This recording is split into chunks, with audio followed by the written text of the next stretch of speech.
नमस्कार विद्यार्थियों, मेरा नाम आकाश राघव है। आपका स्वागत है हमारे YouTube चैनल डॉक्टर देवेंद्र पाल सर विद्या मंदिर में। विद्यार्थियों, आज की ऑनलाइन क्लास में आज का टॉपिक मेरा है सिस्टम्स ऑफ क्लासिफिकेशन, वर्गीकरण की पद्धतियाँ।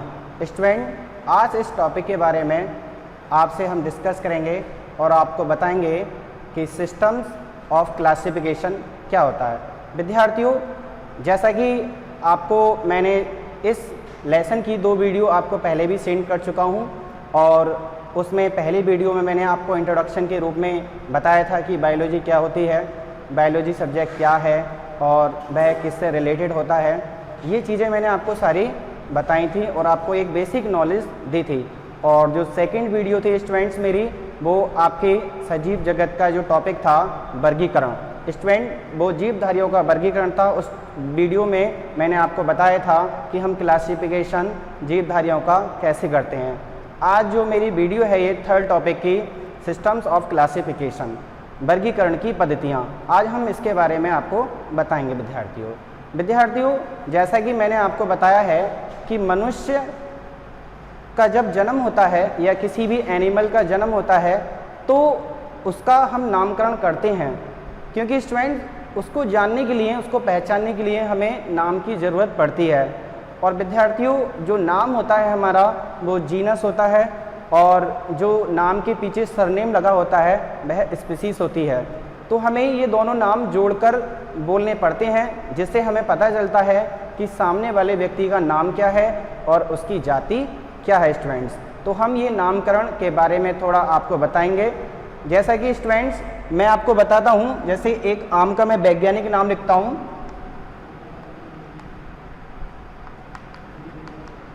Mangifera indica. स्टूडेंट, ये एक आम का वैज्ञानिक नाम है और विद्यार्थियों इसमें जो मैंजीफेरा है यह आपका क्या नाम है, जीनस, और इंडिका क्या है स्टूडेंट्स, आपकी स्पीसीज है। तो स्टूडेंट इसी के आधार पे जितनी भी जीव हैं और जितने भी प्लांट हैं और जितने भी मनुष्य हैं, सबका एक पहला जो नाम है वो जीनस होता है और जो सरनेम होता है स्टूडेंट वह क्या होती है, स्पीसीज होती है, जिससे पता चलता है किस जाति का है। तो ऐसे ही आम की काफ़ी जातियाँ हमारे भारतवर्ष में पाई जाती हैं। जैसा कि इस टाइम पर सीजन आम का ही चल रहा है, आप लोग कई तरह के आम भी खाते हैं। तो इस प्रकार से हम वर्गीकरण करते हैं और उनका नामकरण भी करते हैं। विद्यार्थियों, हम अपने टॉपिक पे बात करते हैं सिस्टम्स ऑफ क्लासिफिकेशन। जैसा कि स्टूडेंट बताया गया कि वर्गीकरण की पद्धतियाँ, वर्गीकरण की पद्धतियों को स्टूडेंट्स हमने 3 पद्धतियों में बांटा है। पहली जो पद्धति है स्टूडेंट्स हमारी आर्टिफिशियल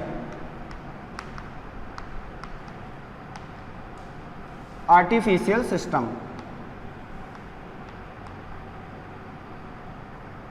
सेकंड पद्धति है स्टूडेंट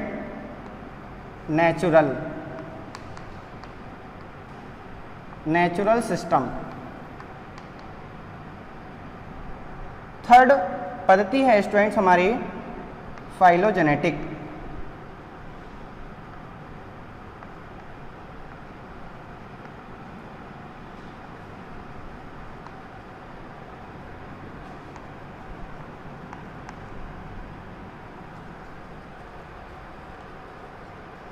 तो स्टूडेंट्स हमारी ये 3 पद्धतियां हैं। तो सिस्टम्स ऑफ क्लासिफिकेशन को 3 पद्धतियों में बांटा गया है। तो हम स्टूडेंट आपके से डिस्कस करेंगे। जो सबसे पहला हमारा है आर्टिफिशियल सिस्टम। तो आर्टिफिशियल सिस्टम क्या होता है स्टूडेंट, कृत्रिम पद्धति। स्टूडेंट्स, कृत्रिम पद्धति जो पद्धति है वो 1 या 2 गुणों के आधार पर पद्धति को दिया होता है, तो इसीलिए हम आर्टिफिशियल सिस्टम या कृत्रिम पद्धति कहते हैं स्टूडेंट्स। तो 1 या 2 गुणों के आधार पे हम पद्धति को देते हैं, तो उसे हम आर्टिफिशियल सिस्टम कहते हैं। जैसे मॉर्फोलॉजिकल कैरेक्टर्स होते हैं प्लांट के बाहर से या एनिमल्स के। तो स्टूडेंट्स हम पहले जो पद्धति की बात करेंगे वो आर्टिफिशियल सिस्टम है। तो आर्टिफिशियल सिस्टम स्टूडेंट्स क्या है?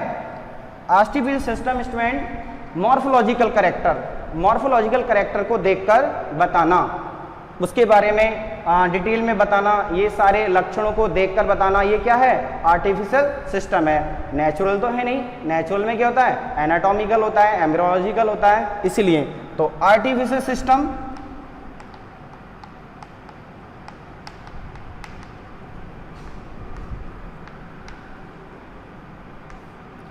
तो आर्टिफिशियल कृत्रिम पद्धति, तो कृत्रिम पद्धति में मॉर्फोलॉजिकल कैरेक्टर को के आधार पर जो सिस्टम दिया गया है उसका नाम है आर्टिफिशियल सिस्टम। विद्यार्थियों, आर्टिफिशियल सिस्टम में जो इसमें देखा है आपको मॉर्फोलॉजी के आधार पे, जो मॉर्फोलॉजी के कैरेक्टर्स होते हैं, जो गुण होते हैं, उनके आधार पर यह पद्धति दी गई है। एग्जाम्पल में हम इसमें दो बता सकते हैं एग्जाम्पल, एक तो लीनियस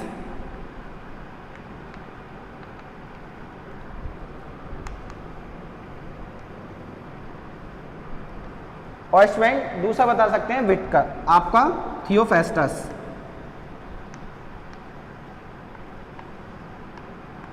बच्चों, जैसा कि मैं आपको बता चुका हूं फर्स्ट वीडियो में कि थियोफेस्टस कौन थे। थियोफेस्टस जो वनस्पति विज्ञान है उसके कौन है? ये फादर हैं। ये आपको पहले भी पता होना, ये बेसिक बात है कि वनस्पति विज्ञान के जो फादर हैं वो थियोफेस्टस हैं। और लिनियस ने क्लासिफिकेशन किया था, प्लांट का क्लासिफिकेशन। लिनियस ने जो क्लासिफिकेशन किया था स्टूडेंट, फ्लावर में स्टेमेन होते हैं स्टूडेंट्स, तो स्टेमेन्स के कैरेक्टर को देखकर बताया था, लक्षणों को देखकर,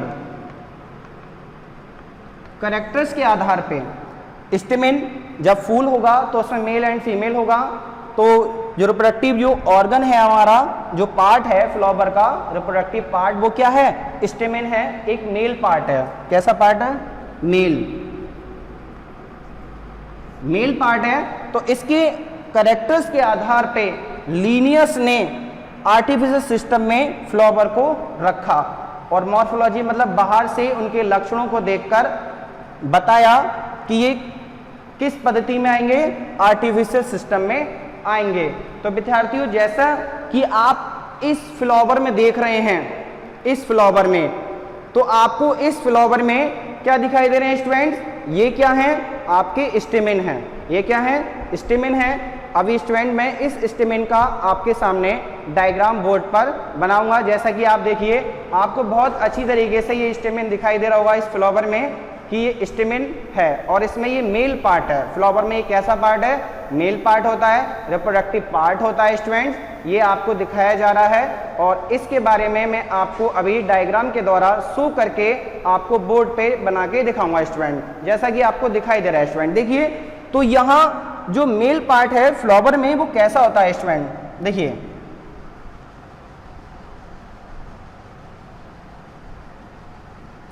ये स्टूडेंट ये फिलामेंट है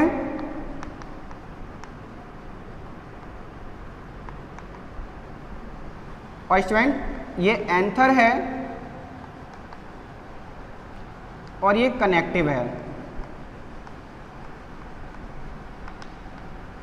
तो इसलिए स्टूडेंट एक स्टेमेन में कितने पार्ट होते हैं? 3, कनेक्टिव, एंथर और फिलामेंट। स्टूडेंट यहीं पर अगर हम कट करके देखते हैं तो यहीं पे हमें बहुत सारे पॉलन सैक नजर आते हैं, पॉलन सैक, और पॉलन सैक के अंदर हमें पॉलन ग्रेन होते हैं।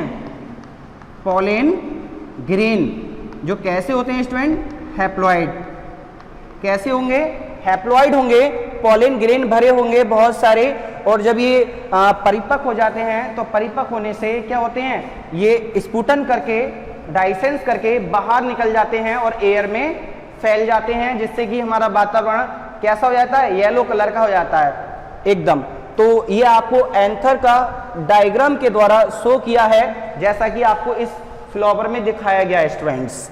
यहाँ आर्टिफिशियल सिस्टम में जो मॉर्फोलॉजी के आधार पे लिनियस और थियोफेस्टस ने प्लांट का जो वर्गीकरण किया है, तो लिनियस ने स्टेमेन के कैरेक्टर्स के आधार पे वर्गीकरण किया था लीनियस ने।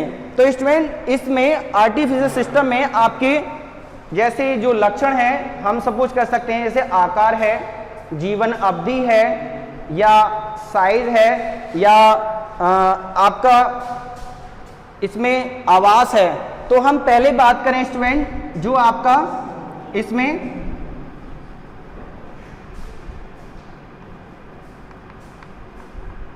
आवास, आवास स्टूडेंट्स क्या होता है? रहना। तो रहना होता है स्टूडेंट। तो रहने में क्या है? तो रहने के लिए क्या होता है? स्थलीय और जलीय। स्थलीय और जलीय होता है स्टूडेंट। तो प्लांट पानी में भी होते हैं और जमीन पर भी होते हैं। तो दो स्थल में रह सकते हैं, एक स्थलीय होते हैं और एक जलीय होते हैं। तो उनके आवास दो हो सकते हैं। कितने आवास हो सकते हैं? दो, एक स्थलीय और एक जलीय। ऐसे ही एनिमल जलीय हो सकते हैं, स्थलीय हो सकते हैं। तो प्लांट भी दो हो सकते हैं, स्थलीय और जलीय, और एनिमल भी जलीय और स्थलीय हो सकते हैं। स्टूडेंट अगर हम बात करें इसके साइज की, साइज के आधार पे स्टूडेंट्स, आकार के आधार पे स्टूडेंट, तो आकार के आधार पे हम इनको तीन भागों में डिवाइड कर सकते हैं स्टूडेंट्स। एक तो स्टूडेंट हम कर सकते हैं हर्ब्स, एक कर सकते हैं स्टूडेंट श्रब्स, और एक कर सकते हैं स्टूडेंट ट्री। तो तीन भागों में डिवाइड कर सकते हैं। हर्ब्स क्या होता है स्टूडेंट? हर्ब्स ऐसे प्लांट होते हैं जो सजावटी पौधे होते हैं, जो इंडोर प्लांट होते हैं, घर के अंदर होते हैं उगे हुए। जैसा कि आपको यहाँ मैं कुछ प्लांट्स लेकर आया हूँ स्टूडेंट्स। ये आपके कैसे हैं? ये आपके हर्ब्स प्लांट हैं। जैसा कि ये आपको एक प्लांट की लीफ है, ये प्लांट की लीफ आपकी क्रिश्चियंस जो लोग होते हैं वो इस त्यौहार को बनाते हैं। वो क्या बोलते हैं उसे? Christmas day. Christmas day Christians लोगों का सबसे फेमस त्यौहार होता है, सबसे अच्छा फेस्टिवल होता है। उस त्यौहार के अलावा वो किसी और त्यौहार को नहीं बनाते हैं। तो ये क्या है? क्रिसमस प्लांट की एक लीफ है स्टूडेंट। ये कैसा प्लांट है? ये आपका हर्ब्स प्लांट है। कैसा प्लांट है? हर्ब्स प्लांट है स्टूडेंट्स। सेकंड नंबर पे जो मैं आपको एक लीफ लेकर आया हूं प्लांट की, ये सदाबहार प्लांट की एक लीफ है स्टूडेंट। इसको आप ठीक से देख लीजिए, आपके गार्डन में, आपके घरों में, या आपके विद्यालय में ये प्लांट है स्टूडेंट। ये लीफ किस चीज़ की है? सदाबहार की है। ये कैसा प्लांट है? आपका हर्ब्स प्लांट है स्टूडेंट। तो हर्ब्स प्लांट्स कैसे होते हैं? इनकी जो वुड होती है वो थोड़ी कैसी होती है? स्ट्रांग होती है। इनकी वुड कैसी है? थोड़ी सी स्ट्रांग होती है स्टूडेंट, और इन पे फ्लावरिंग नहीं होती। तो ये आपके कैसे प्लांट हैं? हर्ब्स प्लांट हैं। इन्हें हम साग कहते हैं, साग, ग्रीन प्लांट स्टूडेंट। और जो सेकंड नंबर पे आपके श्रब्स प्लांट हैं, ये कैसे प्लांट हैं? ये मेडिसिनल प्लांट हैं स्टूडेंट। जैसा कि आपने देखा होगा गुड़ैल का हिबिस्कस प्लांट है, ये आपको इसमें दिखाई दे रहे होंगे। इसमें आपको इसमें फीमेल भी दिखाई दे रहे हैं। और ये क्या है? Yellow yellow. आपको इसमें क्या है? ये आपके मेल रिप्रोडक्टिव पार्ट है। और ये क्या है आपका? यहाँ पे ये फीमेल रिप्रोडक्टिव पार्ट है। और ये क्या है? आपके कोरोला हैं। और ये आपके नीचे क्या है स्टेमेन? ये आपके पेडिसिल है। और ये क्या है? आपकी ये पत्तियां, ये कैलिक्स होती हैं, ये कोरोला होती हैं स्टूडेंट्स। तो ये रंग बिरंगी होती हैं। तो इसी के आधार पे स्टूडेंट्स ये क्या है? आपका श्रब्स प्लांट है। इनसे दवाइयां बनाई जाती हैं स्टूडेंट। जिन पे फ्लावरिंग प्लांट होते हैं ज़्यादातर, उनसे क्या होता है? ज़्यादा दवाइयां बनाई जाती हैं, इसलिए इन्हें मेडिसिनल प्लांट कहते हैं। सेकंड नंबर पे स्टूडेंट आपका क्या है? रोज। आप में इसमें लीफ भी है, फ्लावर भी है, इसमें ये आपके कोरोला हैं, ये क्या है? आपके कैलिक्स हैं, और ये क्या आपकी पेडिसिल है, और ये लीफ है स्टूडेंट। इसमें आपको बीच में आपको अभी ठीक से दिखाई दे रहा होगा, लेकिन इसमें क्या होते हैं? Male and female reproductive part होते हैं, इसीलिए ये डायोसियस प्लांट है स्टूडेंट्स। कैसा है? डायोसियस द्विलिंगी प्लांट है। इसमें मेल और फीमेल दोनों होते हैं स्टूडेंट्स। तो इसमें यह प्लांट्स दोनों कैसे हैं?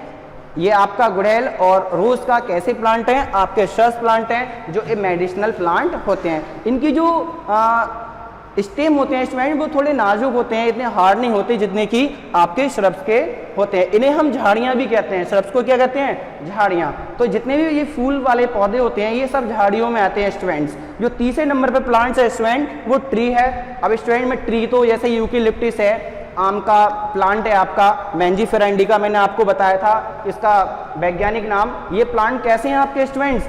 सीडर है आपका, पाइनस है, ये सब प्लांट्स आपके ट्री प्लांट है, लॉन्गेस्ट प्लांट है, लंबे प्लांट हैं। स्टूडेंट्स। तो ये आपके साइज के आधार पे प्लांटों को 3 भागों में डिवाइड किया गया है स्टूडेंट्स। एक तो आपका हर्ब्स है और आपका एक श्रब्स है और आपका 3 नंबर पे आपका ट्री है। और मैंने आवास के बारे में बताया स्टूडेंट, तो प्लांट 2 स्थानों पर रह सकते हैं, जलीय और स्थलीय। तो स्टूडेंट ये हमारा आर्टिफिशियल सिस्टम, ये पहला सिस्टम है जो मैंने आपको बताया है कि मॉर्फोलॉजी के आधार पे एग्जाम्पल में लीनियस और थियोफेस्टर दे सकते हैं। लीनियस ने स्टेमेंस के कैरेक्टर के आधार पे इसमें आर्टिफिशियल सिस्टम को दिया है स्टूडेंट। और मैंने स्टेमेन के आपके लिए डायग्राम बनाया। ये एक मेल रिप्रोडक्टिव पार्ट है फ्लावर का, जिसमें एक फिलामेंट है जिसे एक धागे नुमा रचना होती है, फिलामेंट कहते हैं। और ये एंथर है स्टूडेंट, और एंथर में पॉलन सैक होते हैं। इसमें अगर हम इसे कट करके देखेंगे, इसका सेक्शन काट के देखेंगे, तो हमें क्या दिखाई देगा? पॉलन सैक दिखाई देगा। और पॉलन सैक के अंदर क्या होते हैं? पॉलन ग्रेन भरे होते हैं, बहुत सारे होते हैं, और जो हैप्लॉइड होते हैं, और बीच में एक लाइन होती है, वो कनेक्टिव होती है, जो दोनों एंथर को जोड़कर रखती है स्टूडेंट। तो ये कैसा पार्ट है? ये फीमेल, ये मेल रिप्रोडक्टिव पार्ट है प्लांट का स्टूडेंट। और जो मैंने आवास और साइज आपको अभी बताया है, आपका जो सेकंड जो होगा वो आप विद्यार्थियों, जो दूसरा पार्ट है हमारा, कहने का मतलब दूसरा जो आपका जो हेडिंग है, तो वो हमारा क्या है? जो सिस्टम ऑफ क्लासिफिकेशन का जो दूसरा पार्ट है, 3 पार्टों में डिवाइड किया गया है। एक तो आपका आर्टिफिशियल में, एक नेचुरल में, एक फाइलोजेनेटिक में। तो दूसरा पार्ट हमारा क्या होगा स्टूडेंट्स? वो होगा हमारा नेचुरल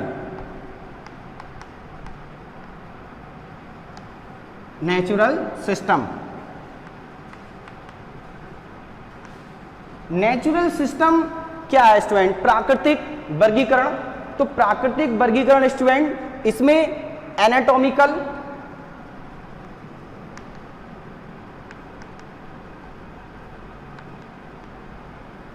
एम्ब्रियोलॉजिकल,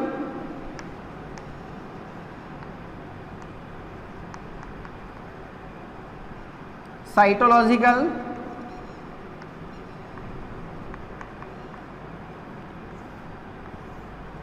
और अल्ट्रा स्ट्रक्चरल।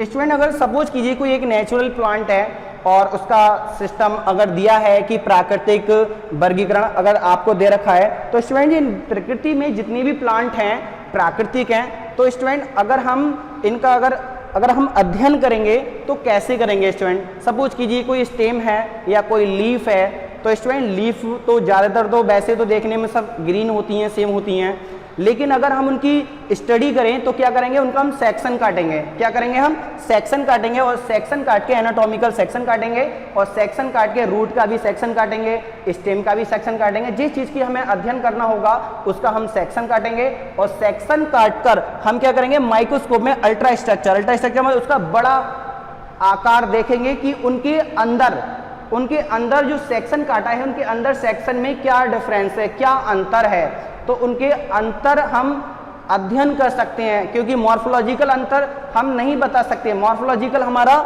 जो आर्टिफिशियल सिस्टम में आता है, मॉर्फोलॉजिकल कैरेक्टर के आधार पर जो पद्धति दी गई है वो आर्टिफिशियल दे रखी है, और लेकिन नेचुरल जो दे रखी है स्टूडेंट, नेचुरल में हम एनाटॉमिकल उसका सेक्शन काट के देख सकते हैं, या एम्ब्रियोलॉजिकल उसका जो भ्रूण है उसको एम्ब्रियोलॉजिकली तरीके से देख सकते हैं स्टूडेंट, और जो साइटोलॉजिकल सेल के आधार पर देख सकते हैं स्टूडेंट इसकी सेल कैसी है, और हम अल्ट्रा स्ट्रक्चर के आधार पर देख सकते हैं। तो हम ये सारी चीजें आपको माइक्रोस्कोप की सहायता से ही स्टडी करके बता सकते हैं स्टूडेंट कि नेचुरल सिस्टम में कौन कौन से प्लांट रखे गए हैं। और एग्जाम्पल में स्टूडेंट, इसमें जो एग्जाम्पल है बैंथम एंड हुकर का है।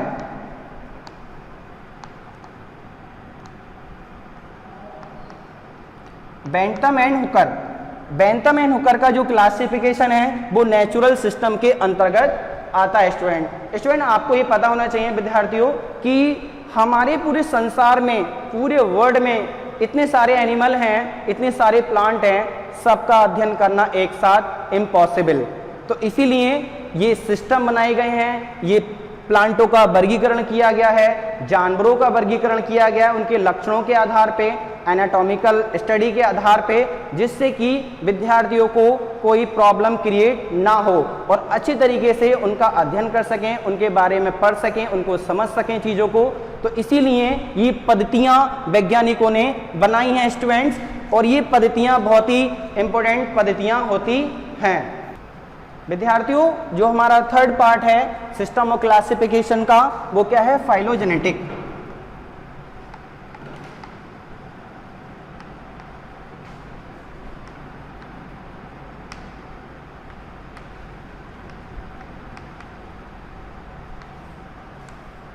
फाइलोजेनेटिक सिस्टम, जाति वृत्तीय पद्धति।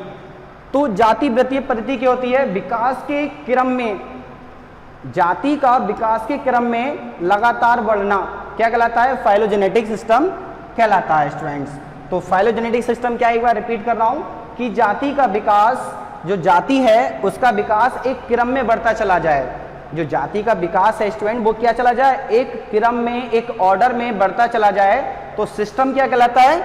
फाइलोजेनेटिक सिस्टम कहलाता है। कोई भी जाति एक क्रम में बढ़ती है स्टूडेंट्स, क्या बढ़ती है? ऑर्डर में बढ़ती है। जाति का ऑर्डर में बढ़ना, क्रम में बढ़ना क्या कहलाता है? फाइलोजेनेटिक सिस्टम कहलाता है। इस सिस्टम के अंतर्गत स्टूडेंट लीनियस नाम के वैज्ञानिक ने,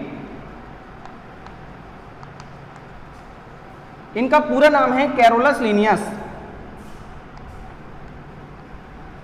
कैरोलस लीनियस नाम के वैज्ञानिक ने स्टूडेंट फाइलोजेनेटिक सिस्टम में आपका टू किंगडम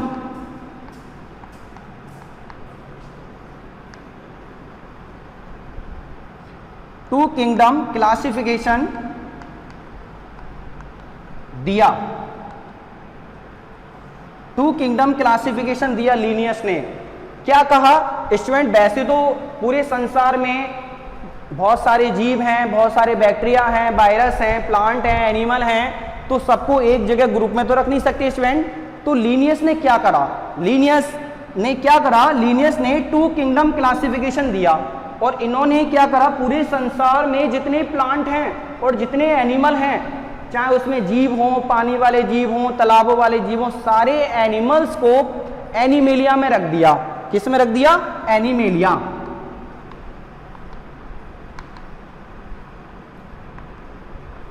एनिमेलिया, जितने भी एनिमल्स हैं सबको किस में रख दिया? एनिमेलिया। और जितने भी प्लांट्स हैं, चाहे वो झाड़ी हैं, चाहे वो एल्गी हैं, फंजाई हैं, सर्ब्स हैं, हर्ब्स हैं, ट्री हैं, जो भी प्लांट हैं वो सारे प्लांट उन्होंने किस में रख दिए? प्लांटी में। तो स्टूडेंट इन्होंने, कैरोलस लीनियस ने टू किंगडम क्लासिफिकेशन दिया था। इन्होंने ये कहा था, ये सबसे पहले वैज्ञानिक थे, इन्होंने कहा था कि भाई पूरे संसार में प्लांट और एनिमल हैं, तो इन्होंने दो ग्रुप बना दिए, एनिमेलिया और प्लांटी। तो इसीलिए टू किंगडम क्लासिफिकेशन के नाम से जाना जाता है इनका सिस्टम। ओके स्टूडेंट, इनका क्लासिफिकेशन, इनका सिस्टम, इनका जाना जाता है टू किंगडम क्लासिफिकेशन। जो थर्ड नंबर पे कैरोलस लीनियस के बाद में जो आए थे स्टूडेंट, हैकल नाम के वैज्ञानिक आए थे। हैकल,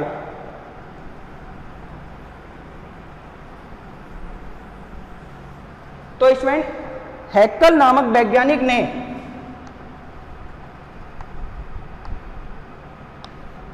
1860 में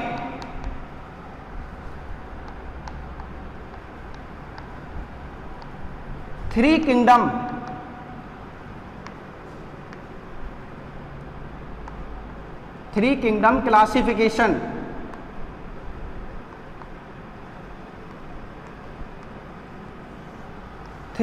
क्लासिफिकेशन सिस्टम दिया। अब कैरोलस लीनियस ने पूरे संसार को दो भागों में बांट दिया कि भाई प्लांट में और एनिमल में। लेकिन इनके बाद में 1860 में हैकल नाम के वैज्ञानिक आए, उन्होंने कहा रे कैरोलस लीनियस आप क्या कर रहे हैं? आपने पूरे संसार को दो किंगडम में बांट दिया, प्लांट में और एनिमल में, ये कैसे हो सकता है? तो इन्होंने क्या काम किया? हैकल ने थ्री किंगडम क्लासिफिकेशन के उसमें रूप में इन्होंने तीन किंगडम बना दिए। जैसे पहला जो किंगडम था उस पे तो ये क्या थे? प्लांटी। हैकल ने कहा प्लांटी तो ठीक है कि भाई प्लांटी, भाई प्लांट्स आते हैं, और जो इन्होंने जो दूसरा सिस्टम था इनका वो क्या था? इनका एनिमेलिया। क्या था? एनिमेलिया। और जो तीसरा सिस्टम था इन्होंने वो प्रोटिस्टा बनाया था। प्रोटिस्टा। कौन सा बनाया था? प्रोटिस्टा।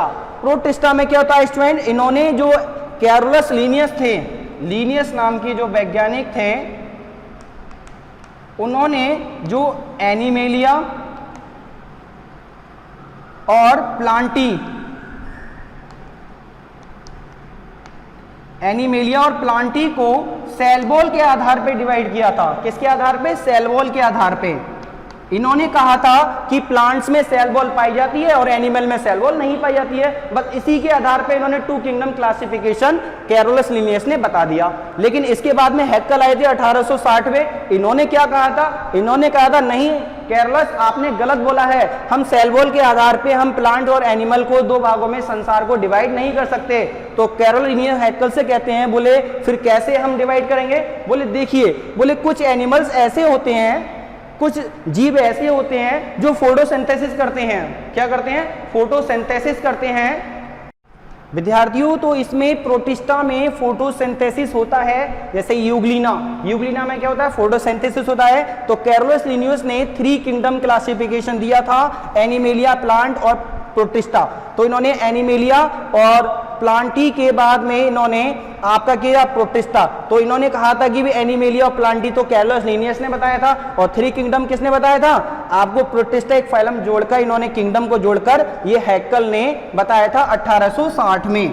1860 में हैक्कल ने 3 किंगडम क्लासिफिकेशन दिया था। इन्होंने कहा था कि कैरोलस प्लांट और एनिमल में आपने पूरे संसार को 2 भागों में बांटा है, लेकिन कुछ प्लांट्स ऐसे हैं, कुछ जीव ऐसे हैं जो फोटोसिंथेसिस करते हैं, उनको कुछ जीवों को उन्होंने प्रोटिस्टा में रख दिया। स्टूडेंट इसके बाद में आपका 5 किंगडम क्लासिफिकेशन दिया किसने? स्टूडेंट 5 किंगडम क्लासिफिकेशन आपका R.H. व्हिटकर ने दिया।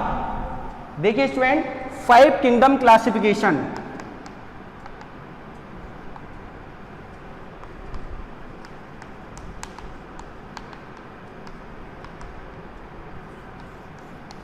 Five kingdom classification R.H.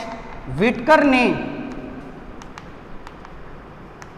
$1969 में दिया। और इन्होंने कहा था कैरोलस और हैक्कल आपने पूरे संसार का ठीक से क्लासिफिकेशन नहीं किया। बोले क्यों? बोले देखिए क्लासिफिकेशन इस प्रकार से किया जाएगा, जो सबसे पहला जो एनिमेलिया है वो तो रहेगा, उसमें सारे एनिमल्स आएंगे, और जो सेकंड है आपका प्लांटी, उसमें भी आपके प्लांट्स आएंगे, और जो थर्ड नंबर पे आपका जो मोनेरा है, कुछ प्लांट्स में, कुछ एनिमल्स में कुछ ऐसे हैं, कोई वायरस हैं और बैक्टीरिया हैं, वो इसमें इन्होंने क्या करा? मोनेरा में इंक्लूड किया। और जो चौथे नंबर पे आपका फंजाई है, और 5वें नंबर पे आपका ये क्या है? इसमें एनिमेलिया, प्लांटी, मोनेरा, फंजाई, और आपका इसमें प्रोटिस्टा, जो आपका जो 5वां है प्रोटिस्टा। तो इन्होंने R.H. व्हिटकर ने 5 किंगडम क्लासिफिकेशन दिया था, और उन्होंने बताया था कि हम पूरे संसार को 5 ग्रुप में डिवाइड कर सकते हैं। पहला एनिमेलिया, प्रोटिस्टा। एनिमेलिया, प्रोटिस्टा आपको किसने दिया? आपका ये कैरोलस लिनियस ने दिया। और 3 किंगडम क्लासिफिकेशन एनिमेलिया, प्रोटिस्टा और आपका प्लांटी, ये 3 किंगडम आपका हैक्कल ने दिया था। और इसके बाद में R.H. व्हिटकर आए 1969 में। इन्होंने एनिमेलिया, प्लांटी और प्रोटिस्टा को छोड़कर इन्होंने कहा था कुछ प्लांट्स ऐसे होते हैं जो फंगस होते हैं, उनके लिए ग्रुप अलग बनाया जाए। तो उन्होंने फंजाई के लिए अलग ग्रुप बनाया, और कुछ बैक्टीरिया होते हैं उनके लिए उन्होंने मोनेरा नाम का एक अलग ग्रुप बनाया। तो इसी आधार पे आज हमारा आज का टॉपिक सिस्टम ऑफ क्लासिफिकेशन विद्यार्थियों कंप्लीट होता है। और विद्यार्थियों आप लोगों से मैं आशा करता हूं कि ये वीडियो आज मैंने आपको इस वीडियो में जो टॉपिक समझाया है वो आपको बहुत अच्छी तरीके से समझ में आया होगा।